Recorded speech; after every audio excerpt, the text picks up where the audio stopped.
ഞാനിപ്പോൾ വായിച്ചുകൊണ്ടിരിക്കുന്ന പുസ്തകം മലയാറ്റൂരിൻ്റെ വേരുകൾ അവസാന ഭാഗമാണ്. ഈ പുസ്തകത്തിൻ്റെ പല ഭാഗങ്ങളും പിരപ്പൻകോട് എന്ന സ്ഥലത്തെക്കുറിച്ച് പരാമർശിച്ചിട്ടുണ്ട്. അതുകൊണ്ടാണ് ഞാനിതിനെ പിരപ്പൻകോടിൻ്റെ മണ്ണിലേക്കൊരു യാത്രയെന്ന് ഇടയ്ക്കിടയ്ക്ക് പറയാറുള്ളത്. ഇപ്പോൾ നമുക്ക് കേൾക്കാം. ഇതിൻ്റെ അവസാന ഭാഗമാണ്. അതുപോലെ 12ാമത്തെ അധ്യായവും. ഈ പുസ്തകം പ്രസിദ്ധീകരിച്ചിരിക്കുന്നത് DC ബുക്സ്. മാവ് വെട്ടിയത് കർത്താവും രാഘവൻ പിള്ളയും നാണപ്പൻ നായരും കൂടിയാണ്. ദഹനത്തിനുള്ള വിറകിന് മരം വെട്ടാൻ അവർണരെ വിളിച്ചുകൂടെന്നാണ് നാട്ടാചാരം.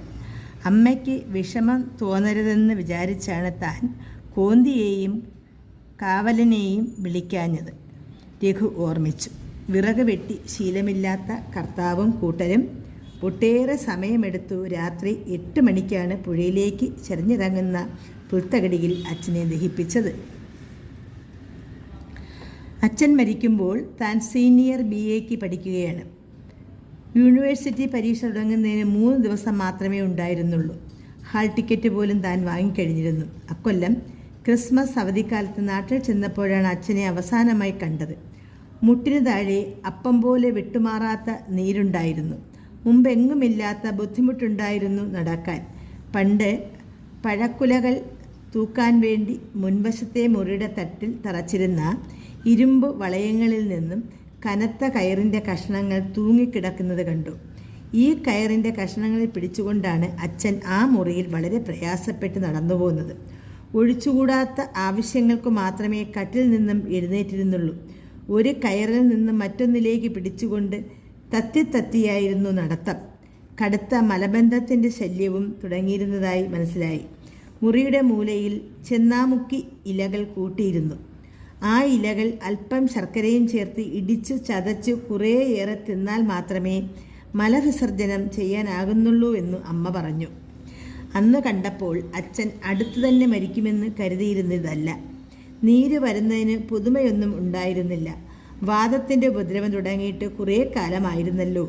ഹോസ്റ്റലിൽ ഓഥല്ലോ നാടകം വായിച്ചുകൊണ്ടിരിക്കുമ്പോഴാണ് നാണുശിത്തപ്പാവിൻ്റെ മകൻ രാമൻ വന്നു കയറിയത്. ഒരു പ്രഭാതത്തിൽ. ഇപ്പോഴും നല്ല ഓർമ്മയുണ്ട്. അതിൻ്റെ തലേന്ന് രാത്രി കണ്ട ആ സ്വപ്നം ഓർക്കുന്നു. രാത്രി 1 മണി വരെ വായിച്ചുകൊണ്ടിരിക്കുകയായിരുന്നു. പിന്നെ കിടന്ന് വിളക്കണയ്ക്കാതെ തന്നെ ലൈറ്റിൻ്റെ ഷെയ്ഡിന് മുകളിൽ ഒരു ഷർട്ട് ചുറ്റിയിട്ടു. സുദീർഘമായി ഉറങ്ങിപ്പോകാതിരിക്കാനാണ് ഇങ്ങനെ ചെയ്തത്. ഓർമ്മ വരുമ്പോൾ വീണ്ടും ഉണർന്ന് വായിക്കണം. പരീക്ഷയുടെ ചൂട് ഉച്ചകോടിയിലെത്തിക്കഴിഞ്ഞിരുന്നു. കിടന്നയുടൻ തന്നെ ഉറങ്ങിപ്പോയി. അപ്പോൾ ആ സ്വപ്നം കണ്ടു. താൻ വരാന്തയുടെ ഒരറ്റത്ത് നിൽക്കുന്നു. ഒരു പടുകൂറ്റൻ കൈ തന്നെ പിടിച്ച് വലിച്ചുകൊണ്ടുപോയി. വരാന്തയുടെ മറ്റേ അറ്റത്തേക്കും പിന്നെ അനന്തതയിലേക്കും. സ്വപ്നത്തിൽ മറ്റൊന്നും കണ്ടില്ല. ഒരു പടുകൂറ്റൻ കൈ മാത്രം. വിറച്ചുകൊണ്ടെഴുന്നേറ്റു. വല്ലാത്ത ഭയം തോന്നി.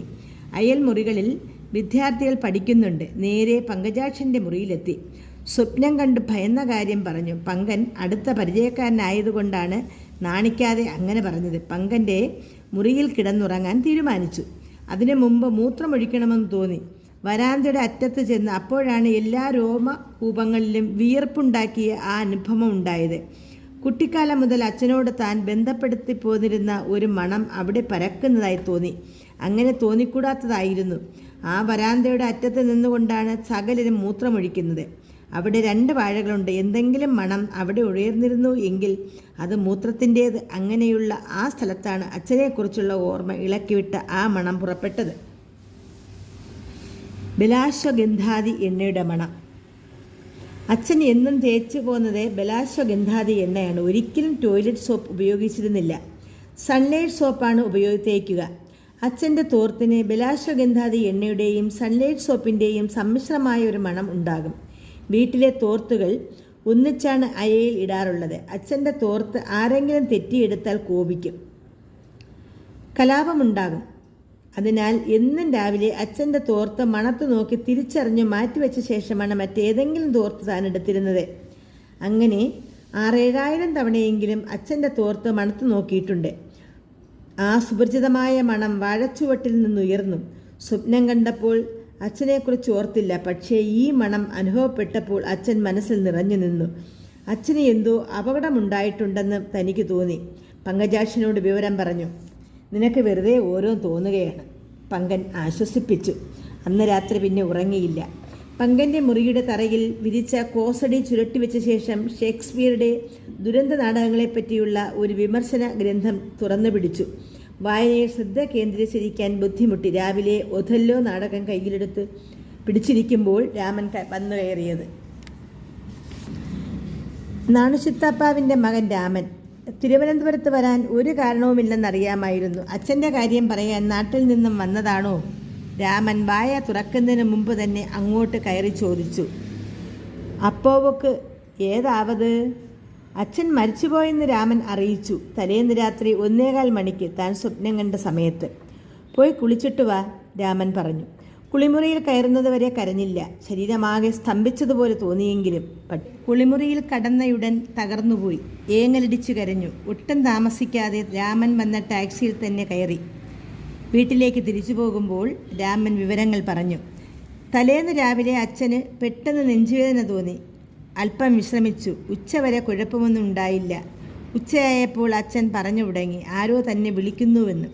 വെറുതെ തോന്നുകയാണ്, പുലമ്പുകയാണ് എന്ന് എല്ലാവരും കരുതി. കിട്ടുനായർ യാദൃച്ഛയാ വന്നെത്തി. ഇത് ചീത്ത ലക്ഷണമാണ്. രഘുസ്വാമിയെ വരുത്തണം, അയാൾ അമ്മലുവിനോട് പറഞ്ഞു. എല്ലാവർക്കും സംഭ്രമമായി. തിരുവനന്തപുരത്തേക്ക് കമ്പിയടിക്കാൻ അവരെല്ലാം ചേർന്ന് നിശ്ചയിച്ചു. എങ്ങനെയാണെന്നറിഞ്ഞില്ല. അച്ഛൻ വിവരമറിഞ്ഞു. സരസ്വതിയെ വിളിച്ചു. തിരുവനന്തപുരത്തേക്ക് കമ്പിയടിക്കാൻ പോവുകയാണോ എന്ന് ചോദിച്ചു. അവൾ പൊട്ടിക്കരഞ്ഞപ്പോൾ അച്ഛൻ അമ്മലുവിനെ വിളിച്ചു. കമ്പി അടിക്കരുതെന്ന് പറഞ്ഞു. എന്തിനാണ് കമ്പി അടിക്കുന്നത്? പ്രത്യേകിച്ചൊരു അസുഖവും തനിക്കില്ലല്ലോ. അവൻ്റെ പരീക്ഷ അടുത്തിരിക്കുകയല്ലേ. വെറുതെ അവനെ പരിഭ്രമിപ്പിക്കേണ്ട. അവൻ പരീക്ഷ ജയിക്കണം, അതാണ് പ്രധാനം. കടം വാങ്ങി പഠിപ്പിക്കുകയാണ്. കമ്പി അടിക്കയില്ലെന്ന് അമ്മല് വാഗ്ദാനം ചെയ്തു. വൈകുന്നേരം അച്ഛൻ ഉല്ലാസവാനായിരുന്നു. വളരെ നേരം സംസാരിച്ചു. രഘു പരീക്ഷ കഴിഞ്ഞു മടങ്ങിയാൽ പലതും ചെയ്യാനുണ്ടെന്ന് പറഞ്ഞു. ഉരൽപ്പുരയ്ക്ക് ഓടിടണം. കൊല്ലന്തോറും വൈക്കോൽ മേയുന്നത് പാഴ്ചെലവാണ്. വീടിന് വെള്ളപൂശണം. എന്തൊരഴുക്കാണ് ചുവരിൽ. കുളത്തിലെ പാറ പൊട്ടിക്കണം. വേനൽക്കാലത്ത് തെങ്ങ് നനച്ചാൽ കൂടുതൽ ആദായം കിട്ടും. സന്ധ്യയായപ്പോൾ അച്ഛൻ സരസ്വതിയെ വിളിച്ചു ക്രോസ് വിസ്തരിച്ചു. കമ്പി അടിച്ചുവോ? ഇല്ലെന്നറിഞ്ഞപ്പോൾ അച്ഛൻ പറഞ്ഞു, നന്നായി. അവൻ പരീക്ഷ എഴുതി ജയിക്കട്ടെ, അതാണ് ആവശ്യം. രാത്രി 10 മണിയായപ്പോൾ അച്ഛൻ വല്ലാതെ വിയർത്തു. കുറേയേറെ വെള്ളം കുടിച്ചു. അമ്മലുവിനെ അരികിൽ വരാൻ പറഞ്ഞു. ഒരു കാര്യം ഏൽക്കണമെന്നാവശ്യപ്പെട്ടു. ഞാൻ ശത്തുപോന്നാലും രഘുവെ അറിയിക്ക വേണ്ടാം.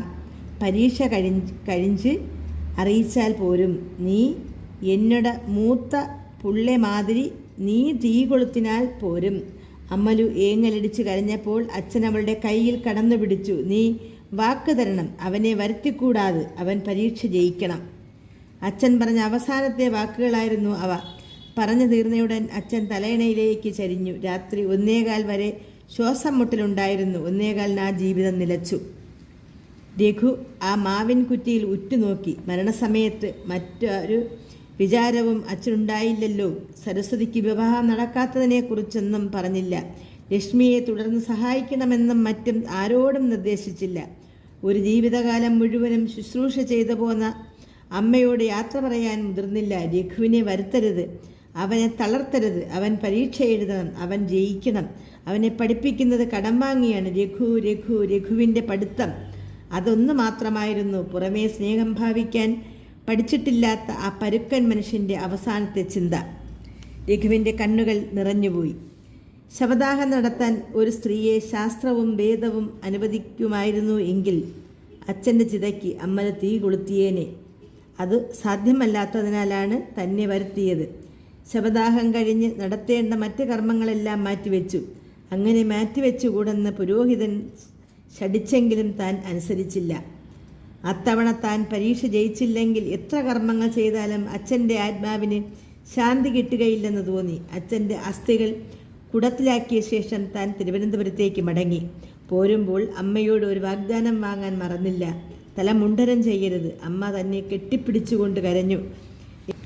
എല്ലാ വിഷയങ്ങൾക്കും 1-ാം ക്ലാസ്സിൽ തന്നെയാണ് ജയിച്ചത്. പരീക്ഷാമുറിയിൽ അച്ഛൻ്റെ ആത്മാവ് ചുറ്റിക്കറങ്ങിയിരുന്നു. പിന്നെ BL പരീക്ഷ പാസ്സായി കുറേക്കാലം വക്കീൽ പണി നോക്കി. അപ്പോഴാണ് ആ മത്സര പരീക്ഷ എഴുതാമെന്ന് തോന്നിയത്. വിജയിച്ചു. സർക്കാർ ഉദ്യോഗത്തിൻ്റെ മായാലോകത്തിലേക്ക് താൻ കടന്ന അതിൻ്റെ ഉന്നതമായ മേഖലകളിലാണെന്ന്. മാവിൻ്റെ കുറ്റിയിൽ നോക്കിക്കൊണ്ട് രഘുമൂകനെ തൻ്റെ അച്ഛനോട് സംസാരിച്ചു. പ്രിയപ്പെട്ട അച്ഛ, കുറഞ്ഞത് 35 മാർക്കെങ്കിലും വാങ്ങണമെന്ന് എന്നോട് എപ്പോഴും പറഞ്ഞു പോന്ന അച്ഛാ, ഞാൻ 35 70 മാർക്കുകൾ വാങ്ങുമെന്നും 1-ാം ക്ലാസ്സുകൾ നേടുമെന്നും എനിക്ക് വളർച്ചയുണ്ടാകുമെന്നും അങ്ങ് കരുതിയിരുന്നു.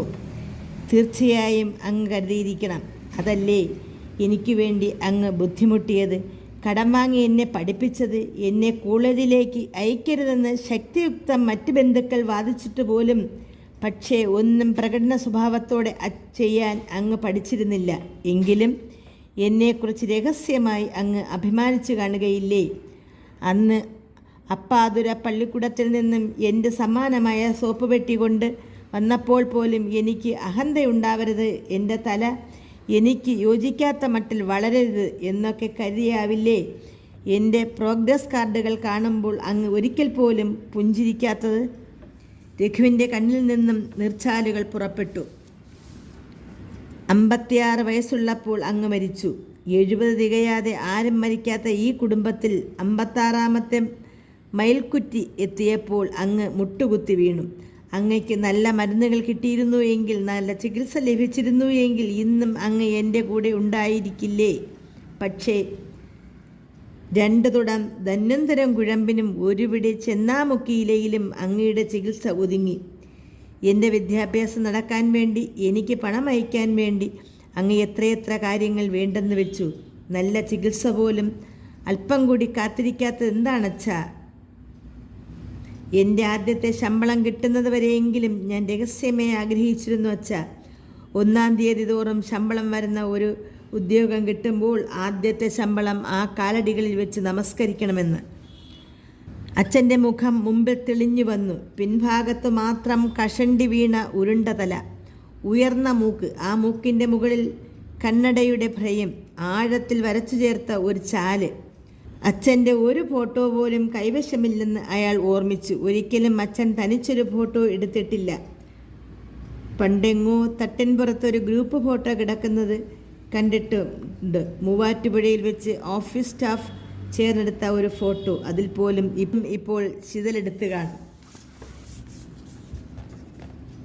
വർഷങ്ങൾ ഇനിയും കഴിയുമ്പോൾ ജീവിതത്തിൻ്റെ തട്ടും മുട്ടുമേറ്റ് താൻ ഒരു മരവിച്ച മനുഷ്യനാകുമ്പോൾ, ഒരു പക്ഷേ അധികാരവും പണവും വർദ്ധിച്ചു മനുഷ്യത്വത്തിൻ്റെ ചഷകം തട്ടിയെറിയുന്ന ഒരു വികാരശൂന്യനാവുമ്പോൾ, ഒരു പാവപ്പെട്ട അച്ഛൻ്റെ ത്യാഗത്തെക്കുറിച്ച് തന്നെ ഓർമ്മിപ്പിക്കാൻ ഒരു ചിത്രം പോലുമില്ല. തൻ്റെ അജയനെയും സുമയെയും കാണിക്കാൻ അവരുടെ പാട്ടാവിൻ്റെ ഒരു പടമില്ല. പക്ഷേ അച്ഛനെ ദഹിപ്പിക്കാൻ വിറക് തന്ന ഒരു പഴയ മാവിൻ്റെ കുറ്റിയുണ്ട്. അത് മാത്രമാണ് അച്ഛൻ്റെ ഓർമ്മകൾ പുതുക്കുന്ന സ്മാരകം.